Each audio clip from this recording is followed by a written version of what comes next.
Friends, welcome to Nila's kitchen. நம்ம இன்றைக்கி என்ன பார்க்க போகிறோம்னா சூப்பரான ஒரு சிக்கன் கிரேவி எப்படி செய்யலான்னு பார்க்கலாங்க ட்ரெடிஷ்னல் ஸ்டைலில். அதுக்கு நான் சோம்பு ஒரு 1/4 ஸ்பூனு, கசகசா 1/4 ஸ்பூன், 2 சின்ன பட்டை, 2 கிராம்பு, ஒரு ஏலக்காய், பிரியாணி லீஃப் ஒரு 2ங்க போட்டுக்கிறேன். இது நல்லா பொரிஞ்சதும் நான் சின்ன வெங்காயம் ஒரு 10 கட் பண்ணியிருக்கேன், போட்டுக்கலாம். இது நல்லா வதங்கிடுங்க. இது வதங்கிறதுக்குள்ளே இன்னொரு 5 சின்ன வெங்காயத்தை மிக்சியில் அரைச்சி எடுத்துக்கலாங்க. ஆனியன் நல்லா வதங்கிடுச்சு. இப்போ நான் எடுத்து வச்சுருக்கேன் சின்ன வெங்காயம் ஒரு 15 வெங்காயத்தை அரைச்சி வச்சுருக்கேன். இந்த மாதிரி அரைச்சி வச்சா கொஞ்சம் கிரேவி கெட்டியாக இருக்குங்க, அதுக்காக ஊற்றிக்கோங்க. இப்போ இதுலேயே ஒரு 2 தக்காளி அரைச்சி எடுத்துக்கலாங்க. இது நல்லா வதங்கிட்டோம் ஆனியனு. பாருங்க, ஆனியன் இந்த அளவுக்கு நல்லா வதங்கணும். கலர் நல்லா சேஞ்ச் ஆகிடுச்சுங்க. இப்போ நான் 2 தக்காளி காமிச்சிடலங்க, அதை அரைச்சி எடுத்துக்கிறேன். இது வறுத்தும் நம்ம செய்யலாங்க, அது வேறு மாதிரி இன்னொரு டைம் செஞ்சு காட்டுறேங்க. இது அவசரடி குழம்புங்க.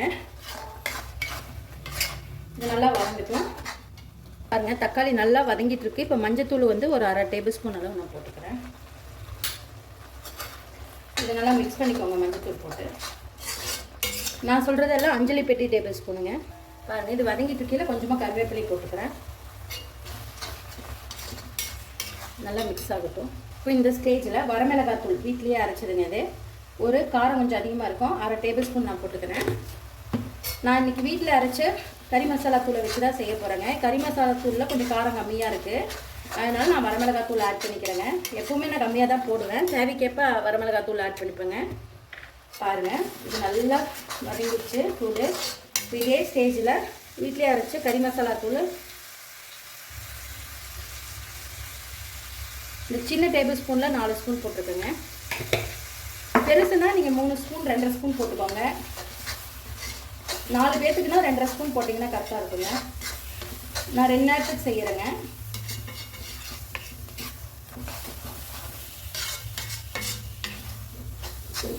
பாருங்கள், இது நல்லா மசாலா இந்த இதில் வதங்கணும் ஆயிலில்.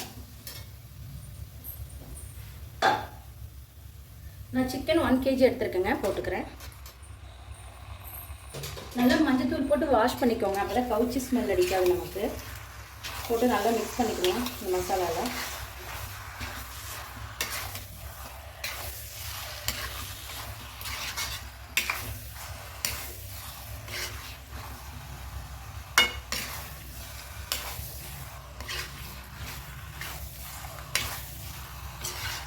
இந்த சிக்கன் நல்லா உருண்டு வரட்டுங்க. சிக்கன் நல்லா உருண்டு வந்துருச்சு. இப்போ தண்ணி ஊற்றிக்கிறேன். நான் மிக்ஸி ஜாரை வாஷ் பண்ணி வச்சுருக்கேங்க, ஒரு டம்ளர் அளவு. இன்னொரு டம்ளர் தண்ணி ஊற்றிக்கலாம். சிக்கன் நல்லா வெந்து வரட்டும். நமக்கு தேவையான அளவு உப்பு போட்டுக்கலாம்.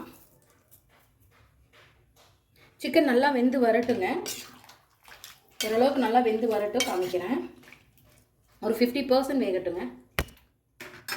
வச்சுட்ருக்கீங்க. இது 3 பச்சை மிளகாய் நான் போட்டுக்கிறேன். ஃப்ளேவருக்கு தான் பச்சை மிளகாய் போடுறேங்க. இந்த அளவுக்கு தண்ணியெலாம் சுண்டி நல்லா வரணும், கிரேவி பக்குவத்துக்குங்க.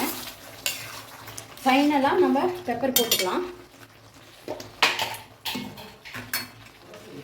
பெப்பர் வந்து நான் ஒரு 1/2 டேபிள் ஸ்பூன் அளவு போடுறேங்க.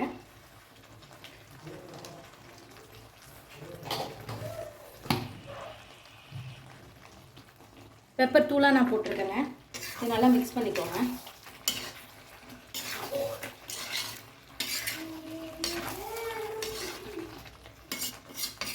சிம்பிளான சூப்பரான ஒரு சிக்கன் ஃப்ரை ரெடி ஆயிடுச்சுங்க. அவ்வளோதான். ஃபைனலாக கொத்தமல்லி தலையும் கருவேப்பிலையும் தூவிக்கலாம். இந்த மாதிரி பண்ணிவிட்டு நல்லா மிக்ஸ் பண்ணிக்கோங்க.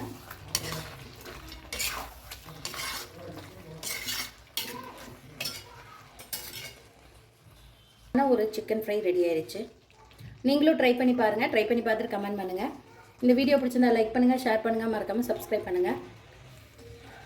தேங்க்யூ ஸோ மச் ஃபார் வாட்சிங். பாய். சூப்பரான ஒரு சிக்கன் கிரேவி.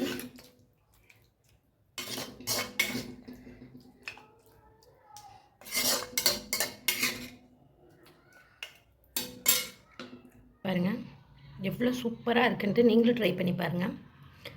பாய்.